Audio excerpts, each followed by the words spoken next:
नमस्कार, आप देख रहे हैं 4PM और मैं हूं आपके साथ में शोभित पाठक।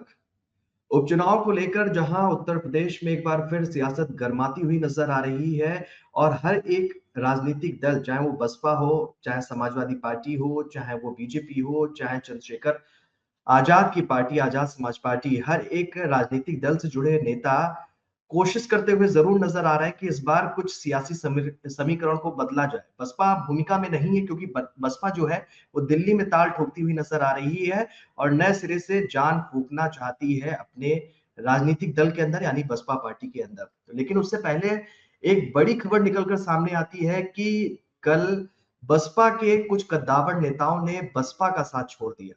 जहां एक तरफ मायावती जन्मदिन के बाद से एक्टिव नजर आ रही हैं और तमाम तरह के बयान जो है वो देती हुई नजर आ रही हैं, पार्टी कार्यकर्ताओं को, यहाँ तक कि नेताओं को नसीहत दे रही हैं कि हम फिर से एक बार मजबूती से मैदान पर उतरे, लोगों के बीच में जाएं और खोया हुआ जनाधार वापस से समेट कर वापस लाएं।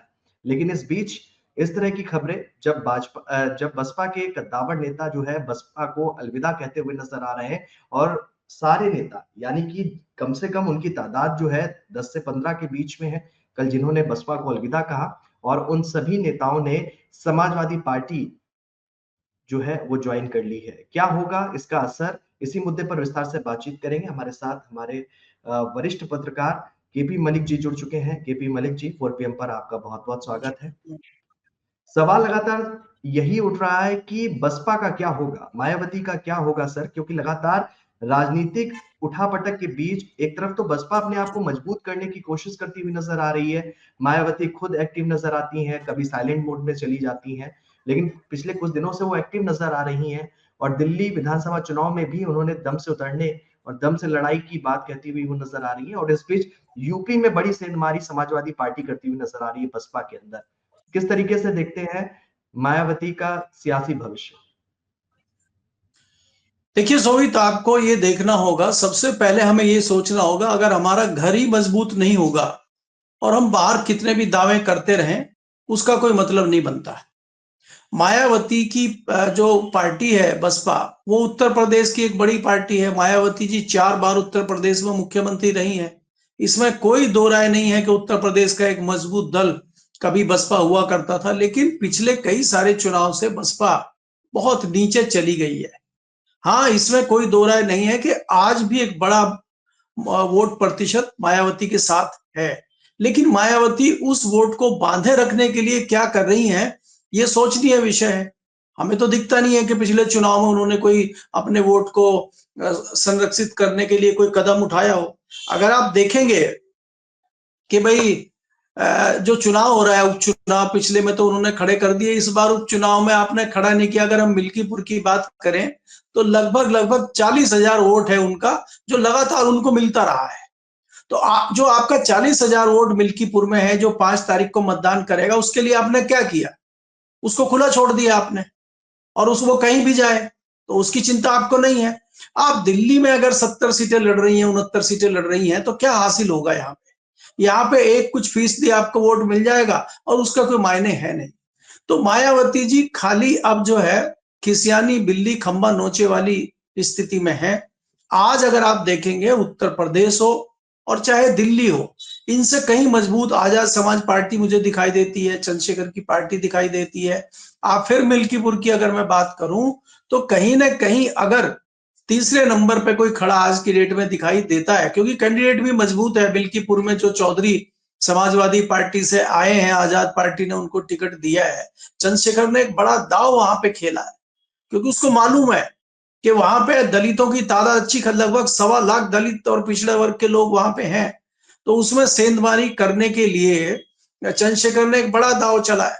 तो भाजपा की समाजवादी पार्टी की लड़ाई में अगर उनकी पार्टी स्टेब्लिश हो जाती है और तीसरे नंबर पे आजाद समाज पार्टी आती है और बहुजन समाज पार्टी कहीं दूर दूर तक है ही नहीं, तो इसका सीधा सीधा एक असर वहां पे दिखेगा, एक मैसेज दूर तक पूरे उत्तर प्रदेश में जाएगा। और जैसे मैंने कहा कि मायावती कमजोर होती हुई जा रही है और वो उसको मजबूती कहीं दिख नहीं रही है, और चंद्रशेखर धीरे धीरे मजबूत हो रहे हैं। तो मुझे लगता है कि उत्तर प्रदेश में सबसे ज्यादा नुकसान या सबसे ज्यादा चुनौती अगर मायावती के सामने है तो वो चंद्रशेखर है। हाँ, दूसरे जो दल है, चाहे वो समाजवादी हो, चाहे भारतीय जनता पार्टी हो, वो तो सियासी दल है, लेकिन उसमें एक एक लिमिट तक ही उनका मतदाता जाएगा। चाहे वो भारतीय जनता पार्टी में पिछड़ा और दलित वर्ग जाए, और चाहे वो समाजवादी पार्टी में जाए। जो उनका अपना कोर वोट है, वो समाजवादी में या भाजपा में कभी नहीं जाएगा, वो मायावती के साथ जाएगा। लेकिन मायावती होंगी नहीं, तो वो कहाँ जाएगा? तो ऐसे में उसके लिए दूसरा मुफीद और अच्छा ऑप्शन है आजाद समाज पार्टी, तो उसमें वो मूव करता हुआ आपको दिखाई देगा। और आप देखिएगा कि बहुत अच्छे तरीके से उसकी पार्टी बढ़ रही है उत्तर प्रदेश में। और आप जिस प्रकार से देखेंगे कि अपने 69वें जन्मदिन पे मायावती ने इस बार कार्यक्रम किया, और वहां पे पहले आकाश आनंद को लेके आई, और दूसरा जो उनका ईशान आनंद है उसको भी लेके आए, उनको लॉन्च करने के चक्कर में मायावती जी हैं। तो जनता इसको भी परिवारवाद से और अनुभवहीनता से जोड़ती है। आपको ये होना चाहिए था कि पहले पार्टी में काम करें, अच्छा खासा आगे बढ़ें, ग्राउंड पे जाएं, लोगों की बात सुने। अब ना मायावती किसी से मिलती है, ना उनके भतीजे किसी से मिलते हैं, ना उनके भाई किसी, तो ऐसे पार्टियां नहीं चला करती। पार्टी चलाने के अपने तौर तरीके होते हैं, और मायावती उन तौर तरीकों से बहुत दूर है।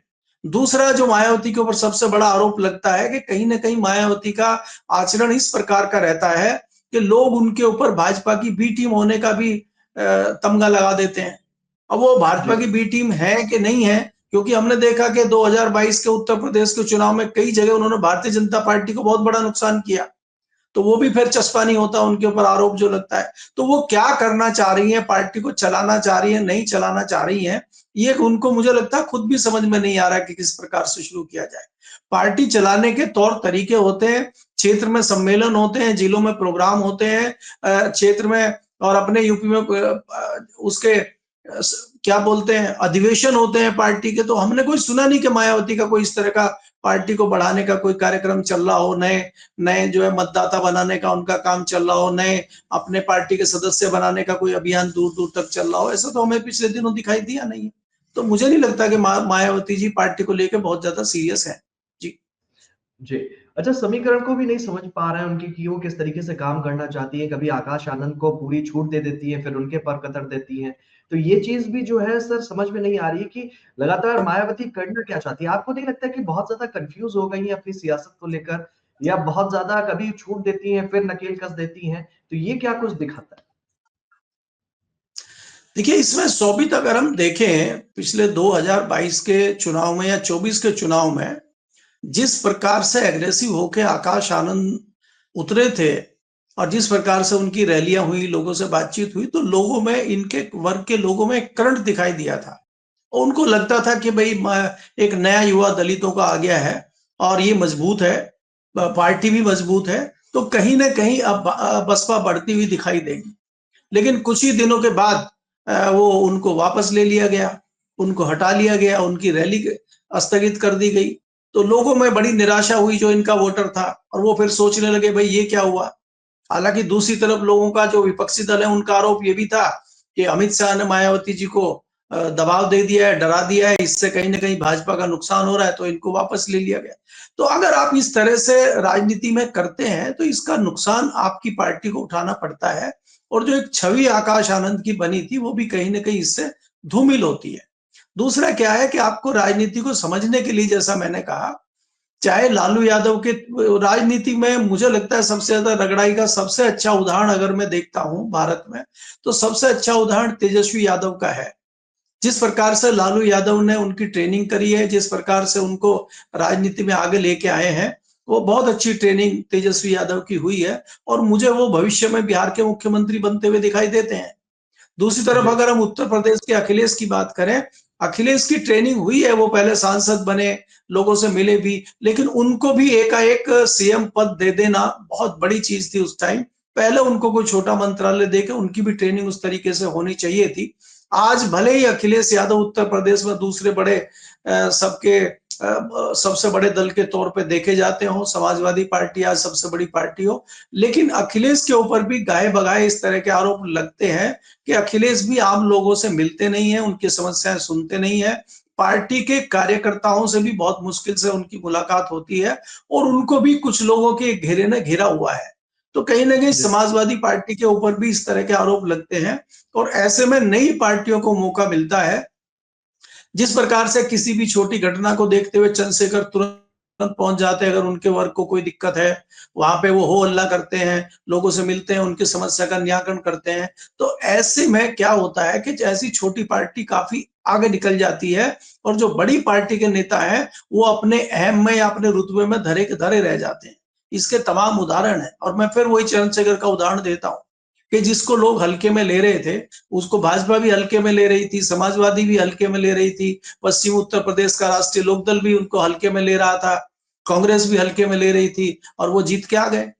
तो ऐसे जी, कभी राजनीति में किसी को हल्के में नहीं लेना चाहिए। अपनी पार्टी का जनाधार बढ़ाने के लिए आपकी किस प्रकार की रणनीति है वही चुनाव के दौरान महत्वपूर्ण होती है। जी। जी। बिल्कुल। अच्छा, वजह आप भी देखते होंगे कि लंबा कार्यकाल जो है मायावती भी लेकर गई और एक प्रमुख पार्टी किस तरीके से हाशिए की ओर बढ़ती हुई नजर आ रही है।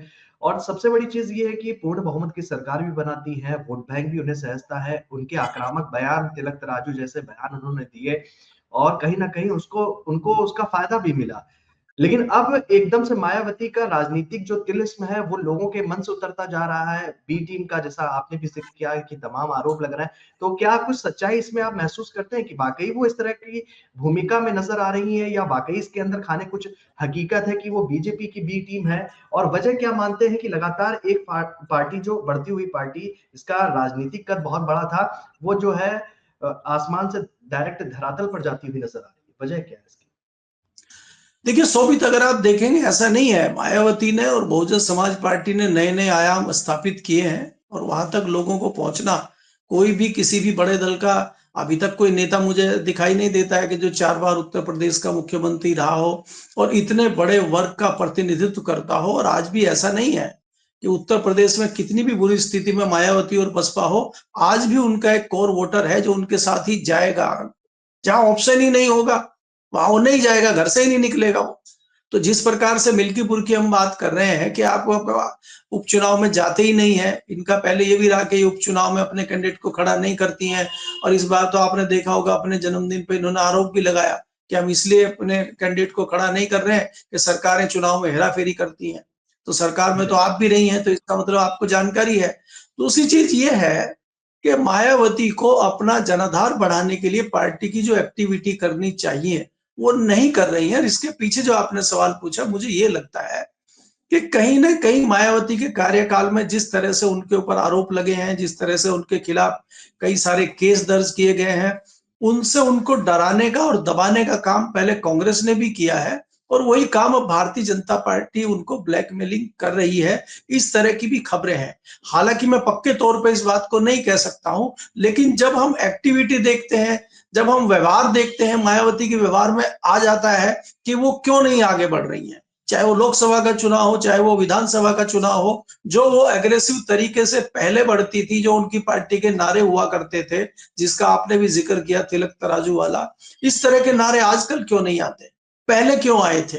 और पहले जी, नारे आए थे तो पार्टी इतनी तेजी से क्यों बढ़ी थी? तो कहीं ना कहीं ये लगता है कि मायावती जी कहीं ना कहीं इन सब चीजों के दबाव में है और इसी दबाव में वो इतनी दबी हुई कि आगे नहीं आना चाहती है। अब उनको किस चीज का डर है? अपने राजनीतिक कैरियर का डर है या अपने कोई पर्सनल इशू का डर है? कौन सी चीजें हैं? अब इस पे तो यहाँ खुलासा करना या कहना सार्वजनिक मंच है, मैं नहीं कह सकता। लेकिन कहीं ना कहीं कुछ तो है, इसीलिए वो अपना इतना बड़ा त्याग कर रही है, इतना बड़ा नुकसान झेल रही है कि पार्टी समाप्त हो रही है और वो चुप बैठी है। तो इसके पीछे कुछ ना कुछ तो है। अगर कुछ नहीं होता तो क्यों कोई अपनी पार्टी को खत्म होते हुए देखेगा? तो इसलिए साफ तौर पे मैं ये कह सकता हूं कि मायावती कहीं ना कहीं किसी बड़े दबाव में है, इसीलिए वो कोई एक्शन लेती हुई मुझे दिखाई नहीं दे रही है। और इसका फायदा अभी तत्काल में समाजवादी पार्टी को भी मिलेगा। जैसे कि आपने कहा कि लगभग दर्जन भर लोग छोड़ के पार्टी चले गए हैं। अब देखिए कार्यकर्ता होंगे या पार्टी के जो नेता होंगे, उनको तो नेतागिरी करनी है तो उनको तो कहीं ना कहीं जाना ही होगा। एक दल में नहीं अगर उनको अपना भविष्य नजर आएगा तो वो दूसरे दल में मूव कर जाएंगे। ये राजनेता किसी एक पार्टी से बंधे हुए तो होते नहीं है। आपने देखा होगा एक से एक नेता कस्में खाते हैं, दिन भर दुनिया भर की चीजें करते हैं और अगले दिन दूसरे नेता गोदी में बैठे हुए दिखाई देते हैं आपको। तमाम नेताओं की जी, आप बात करिए, कांग्रेस से लेके भारतीय जनता पार्टी तक कितने नेता ऐसे थे जो अपने आप को बताते थे कि हम तो यहीं मर जाएंगे, और देखा 3 दिन बाद ही वो दूसरी पार्टी में बैठे हुए हैं। तो इनका कोई चरित्र तो होता नहीं है। तो इसलिए इसलिए बसपा के लोग टूट के अगर समाजवादी में जा रहे हैं, या सत्ताधारी दल भाजपा में जा रहे हैं, या आजाद पार्टी में जा रहे हैं, तो ये बहुत कोई आश्चर्यजनक या अनोखी बात मुझे नहीं लगती। जी सॉरी। अच्छा, जो ये माहौल शांत है बसपा की तरफ से, मायावती लगातार चुप्पी साधे हुए, हालांकि एक्टिव होने का प्रदर्शन जरूर करती हुई नजर आ रही है। आपको लगता है कि आने वाले समय में जब विधानसभा 2027 का चुनाव होगा तो बसपा अपने आप को उतना एक्टिव कर पाएगी? क्योंकि अभी तो पूरे खेमे में शांति है उत्तर प्रदेश के लिहाज से। अगर देखते हैं, नेता भी जो है भरोसेमंद, वो भी एक करके किनारा करते हुए नजर आ रहे हैं। तो आने वाले समय में उत्तर प्रदेश की अगर सियासत को देखते हैं तो मायावती के हाथ से बहुत कुछ निकलता हुआ नजर आ रहा देखिए शोभित, अगर आप 2027 के विधानसभा चुनाव की बात करें, है जी। 2027 के चुनाव मुझे जो परिप्रेक्ष्य अभी नजर आ रहा है 27 का, उसमें भारतीय जनता पार्टी तो लड़ेगी ही, सत्ताधारी दल है। समाजवादी पार्टी बहुत एग्रेसिव होकर लड़ेगी, उसको लगता है कि हम इस बार जीत सकते हैं। और इसमें तीसरी जो पार्टी मैं आपको बता रहा हूं, कांग्रेस भी मुझे लगता है कि अलग चुनाव लड़ेगी, क्योंकि जी। कांग्रेस को भी अपना भविष्य और अपनी जमीन वापस लेनी है, अपनी जमीन को तलाशना है। इसलिए आप देखेंगे कि समाजवादी पार्टी और कांग्रेस मिलकर चुनाव नहीं लड़ेंगे, अलग अलग लड़ेंगे।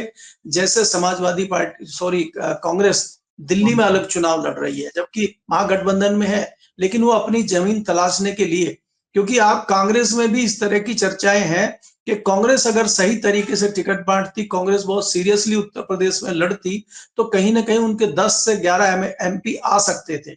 उन्होंने चुनाव को बहुत हल्के में लड़ा और बहुत सीरियस नहीं लिया, इसलिए उनका कई नुकसान हुआ, जबकि एक सांसद से 6-7 सांसद उनके हो गए। तो कांग्रेस को भी ये दिखाई देने लगा है कि पिछड़ा, दलित और मुस्लिम कांग्रेस की तरफ मूव कर रहा है। तो कांग्रेस इस चीज को समझ गई है, इसलिए कांग्रेस भी चुनाव में दमखम से उतरेगी।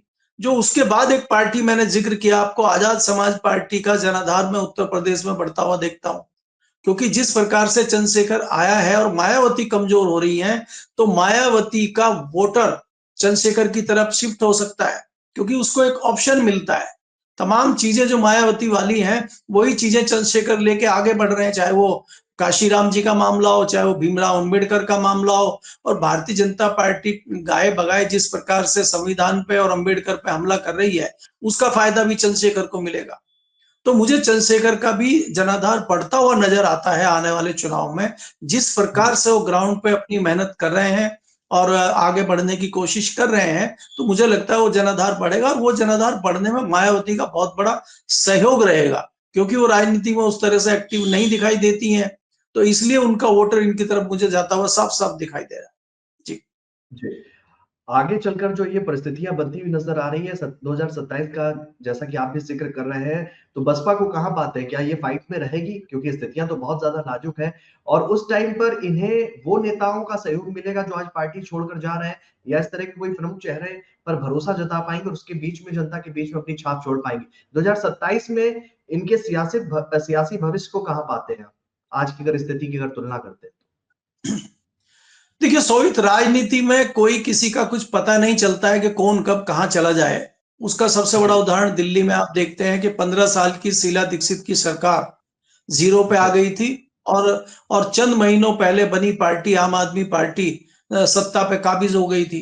तो राजनीति में सीधे तौर पे कुछ नहीं कहा जा सकता है कि कौन किस लेवल पे आएगा और कौन समाप्त हो जाएगा, कौन बढ़ जाएगा। आज भी अगर देखिए 2 साल का अभी समय है उत्तर प्रदेश में, अगर मायावती जी ग्राउंड पे काम शुरू कर देती हैं और वो एग्रेसिव होकर जमीन पे निकलती हैं और अपना सब डर भय छोड़ के वो लगातार करती है, तो इसमें कोई दो राय नहीं कि उनका जनाधार नहीं बढ़ सकता, उनका जनाधार बढ़ सकता है। लेकिन हमें संशय है कि वो इस प्रकार की चीजें करेंगी, वो धरातल पे उतरेंगी, वो एक कार्यकर्ता सम्मेलन करेंगी, वो लोगों से मिलेंगी। तो ये चीजें जब होंगी तो वो भी हो सकता है, जब ये होगा ही नहीं तो वो कहां से होगा। तो इसलिए जो लोग मिल रहे हैं, जो ग्राउंड पे जा रहे हैं, जो जनता के लिए अवेलेबल है। अब मैं इसीलिए आपको कहता हूं कि बार बार चंद्रशेखर का नाम ले रहा हूं कि चंद्रशेखर हम्म। लोगों से मिल रहा है, वो उनका अपने घर पे वेट नहीं कर रहा लोगों के आने के लिए। अगर उसको लगता है उसके समाज के किसी व्यक्ति के साथ अहित हुआ है, किसी को कोई परेशानी हुई है, कोई दिक्कत हुई है, तो वहां पहुंच जाता है। तो इसलिए उसकी लोकप्रियता बढ़ रही है। उनके समाज का एक व्यक्ति आज दबंगई से सदन में खड़ा होकर बोलता है, तो उससे उससे वोटर उनका खुश होता है। अब इसमें भी मैं एक छोटा एग्जाम्पल आपको देता हूं कि जब हम देखते थे वाजपेयी सरकार के दौरान या कांग्रेस की सरकार के दौरान, लालू दहाड़ते थे लोकसभा में। लालू अपने अंदाज में एक मैसेज अपने वोटरों को देते थे। लोग कहते थे यार ये किस प्रकार से बोलते हैं सदन में, किस प्रकार के मजाकिया अंदाज में बात करते हैं। लेकिन कम लोग हैं उस चीज को समझने वाले कि ये लालू यहाँ बोलते थे सदन में, और लोग टेलीकास्ट वहां बिहार में देख के ताली बजाते थे और कहते देखिए हमारा आदमी हमारी आवाज किस अंदाज में वहां उठा रहा है देश की संसद में। तो जनता ये चाहती है कि हमारी आवाज, हमारा नेता कितना बिना डरे और कितना बिना किसी के दबाव में आए दबंगई से हाउस में बोल रहा है। वो काम आज चंद्रशेखर बखूबी कर रहा है। मायावती खुद नहीं बोल पा रही है और ना उनका कोई प्रतिनिधि है। आज भी मायावती जी सदन की सदस्य हैं, तो मायावती जी कितने मुद्दे उठा रही है। तो ये सब जताता है कि पार्टी कैसे बढ़े जब आप कुछ कर ही नहीं रहे। तो मुझे नहीं लगता कि बहुत बड़ा जो है मामला इनका बन पाएगा चुनाव में, क्योंकि कुछ करने की स्थिति में मुझे नजर नहीं आ रही है। करे तो सब कुछ हो सकता है, ऐसा नहीं है। जी बिल्कुल। एक समय पर पूर्ण बहुमत की सरकार उत्तर प्रदेश में चला रही थी। आज संख्या अगर देखते हैं विधायकों की तो मात्र 1 है, लोकसभा में 0 पर आ गई है। और कहीं न कहीं आजाद समाज पार्टी का आप जिक्र कर रहे हैं, चंद्रशेखर आजाद जो है तेजी से बढ़ते हुए नजर आ रहे हैं।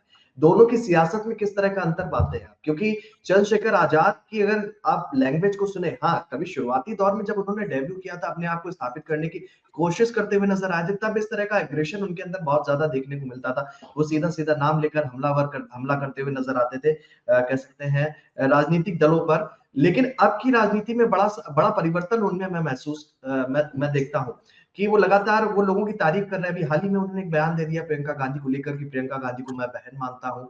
वो अगर कभी खून भी मांगेंगे तो मैं सबसे पहले मुझे खड़ा पाएंगे। और मायावती का भी कभी उन्होंने कटाक्ष नहीं किया। हाँ, मायावती जरूर उनको लेकर जो है उनका नाम ना लेकर तमाम हमले करती हुई आई है। तो किस तरह का बड़ा परिवर्तन देखते हैं आप चंद्रशेखर की राजनीति में, और अगर तुलना करें मायावती की राजनीति से?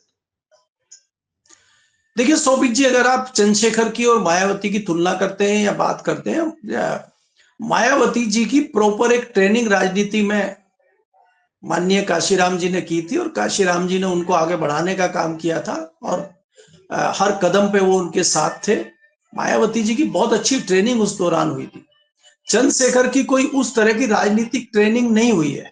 चंद्रशेखर आज जो भी है वो खुद अपने बलबूते पे है, और उसने ये देखा है कि पहले जब वो छोटे लेवल पे राजनीति कर रहे थे या अपने क्षेत्र की राजनीति कर रहे थे या जो भी कर रहे थे, वो उसमें एक क्षेत्र में बंधे हुए थे।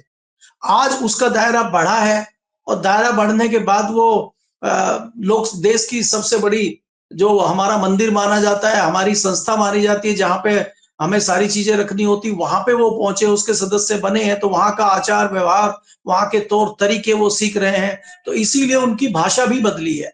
जिस प्रकार की भाषा का पहले प्रयोग होता था वो यहाँ सदन में नहीं होगा। और सदन में जितने माननीय सदस्य हैं उनके साथ आपको किस तरीके से बात करनी है, उनके विषय में किस तरह से कटाक्ष करना है, किस तरह से दूसरी पार्टी पे आरोप लगाना है, उन सब चीजों की ट्रेनिंग उसकी खुद ब खुद हो रही है। उसका कोई गुरु नहीं है।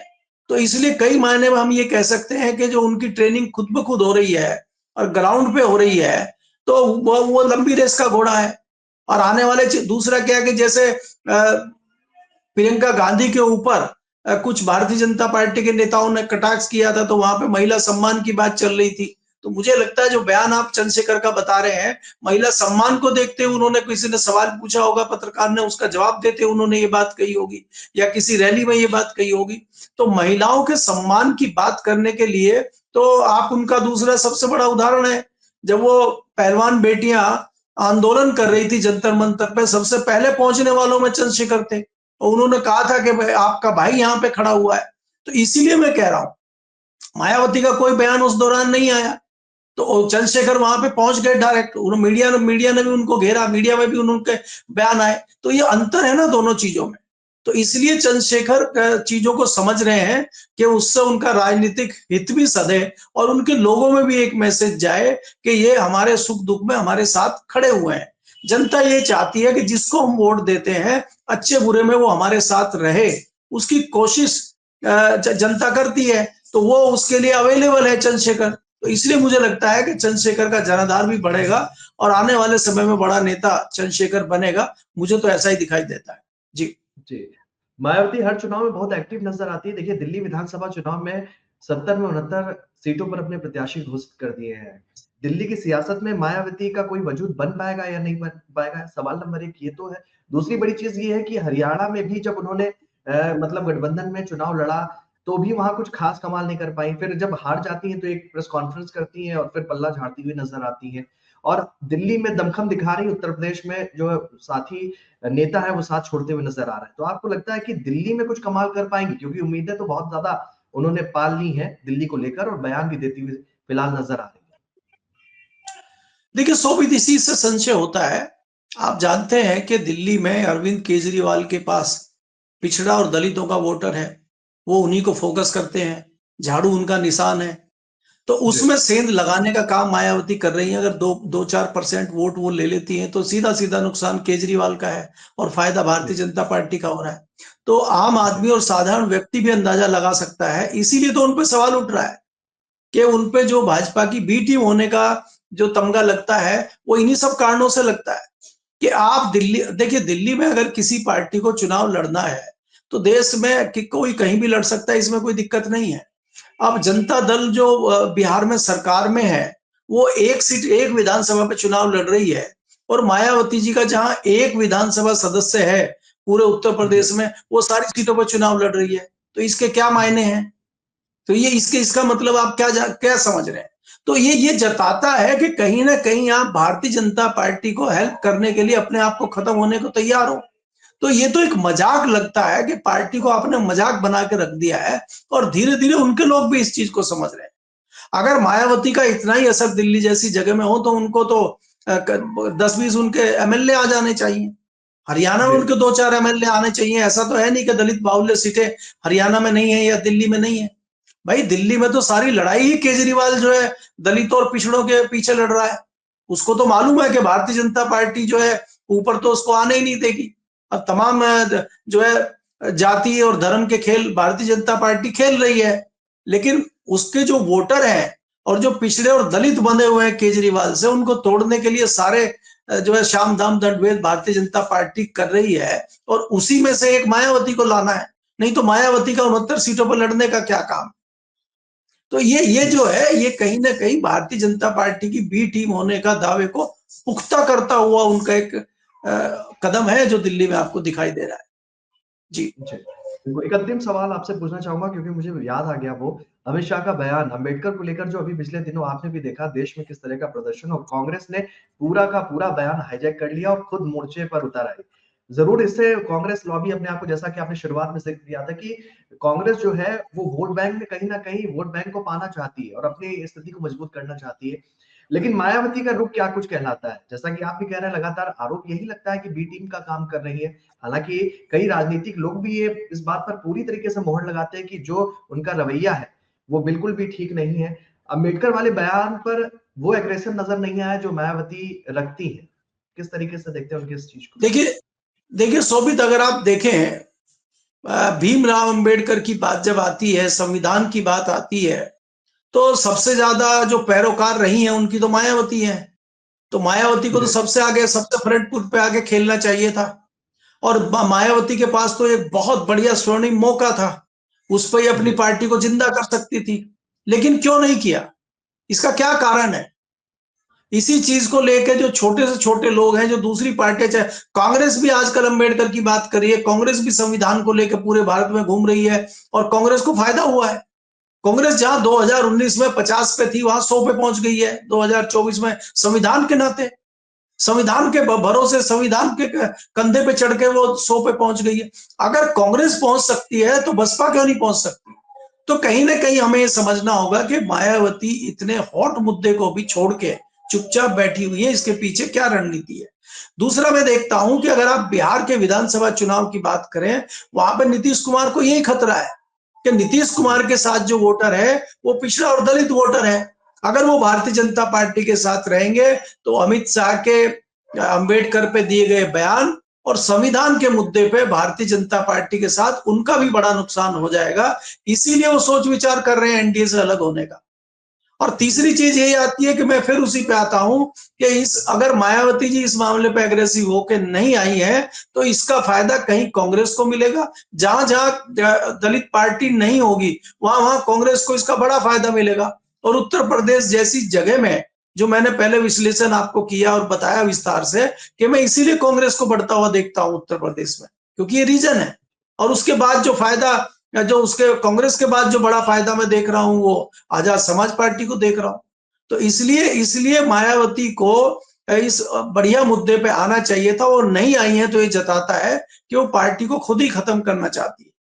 जी जी, बिल्कुल सर, हमसे जुड़ने के लिए, अपना कीमती समय देने के लिए आपका बहुत-बहुत धन्यवाद।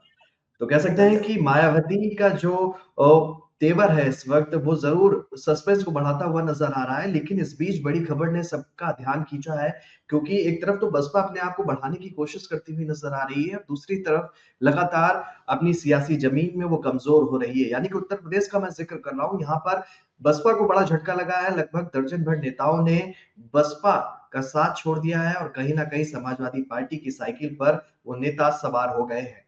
ये बड़े झटके के तौर पर देखा जा रहा है, क्योंकि अब से कुछ दिन बाद यानी कि 5 फरवरी को मिल्कीपुर उपचुनाव होना है, और मिल्कीपुर में जैसा कि हमने चर्चा में भी ज़िक्र किया कि दलितों की तादाद जो है लगभग जो है 1.25 लाख के आसपास है। ऐसे में इतनी बड़ी तादाद में अगर राजनेता जो हैं, यानी कि बसपा के जो नेता हैं, वो समाजवादी पार्टी का खेमा साध रहे हैं या थाम रहे हैं, तो निश्चित ही तौर पर एक बड़ा झटका माना जा रहा है मायावती के लिए। अब आने वाला समय बताएगा कि मायावती अपने आप को कितना मजबूत सियासत में, सियासी तौर पर रख पाएँगी, ये तो आने वाला समय बताएगा। फिलहाल इस खास कार्यक्रम में इतना ही। मुझे दीजिए इजाज़त। नमस्कार।